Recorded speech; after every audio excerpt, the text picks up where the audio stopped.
மேற்கு வங்கத்தில் நடைபெறும் சட்டமன்ற தேர்தலில் காலை 9 மணி வரை 18.76% வாக்குகள் பதிவாகி இருக்கிறது.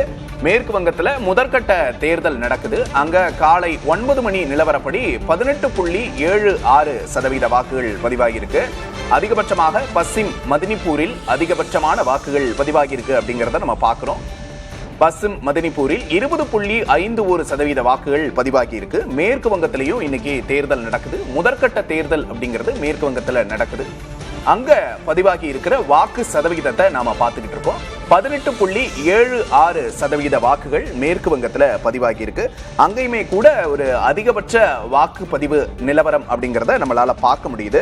தமிழகத்துல 18.78% வாக்குகள் பதிவாகி இருக்கு. தற்போது மேற்கு வங்கத்தோட 9 மணி நிலவர வாக்கு சதவிகிதத்தை பார்த்துக்கிட்டு இருக்கோம். 18.76% என்பது மேற்கு வங்கத்தின் வாக்கு சதவிகிதமாக தற்போதைய நிலவரப்படி இருக்கிறது.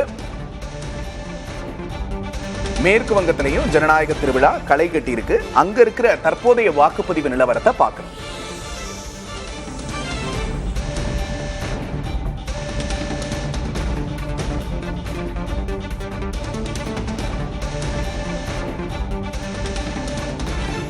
கூடுதல் விவரங்களை செய்தியாளர் கணபதியிடம் கேட்டு பெறலாம். கணபதி, தற்போது மேற்கு வங்கத்தில் 18.78% வாக்குப்பதிவுகள் தற்போதைய நிலவரப்படி சதவீதம் பதிவாயிருக்கு.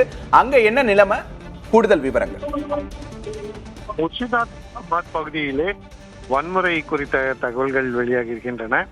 அங்கிருந்து வரும் தகவல்களின்படியே முர்ஷிதாபாத் பகுதியிலே ஓரிடத்தில் நாட்டு வெடிகுண்டுகள் வீசி தாக்குதல் நடத்தப்பட்டுள்ளது. இது தவிர பல்வேறு இடங்களிலே பதட்டம் அதிகமாக இருப்பதாகவும் தொடர்ச்சியாக அங்கிருந்து தகவல்கள் வந்து கொண்டிருக்கின்றன.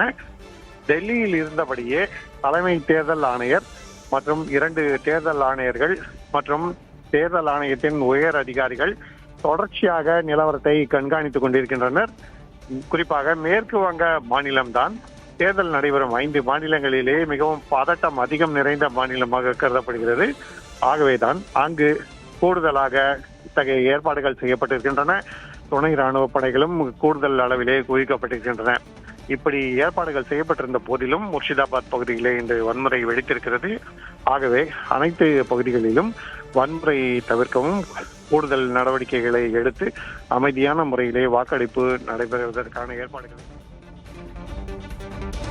கூடுதல் விவரங்களுக்கு நன்றி கணபதி.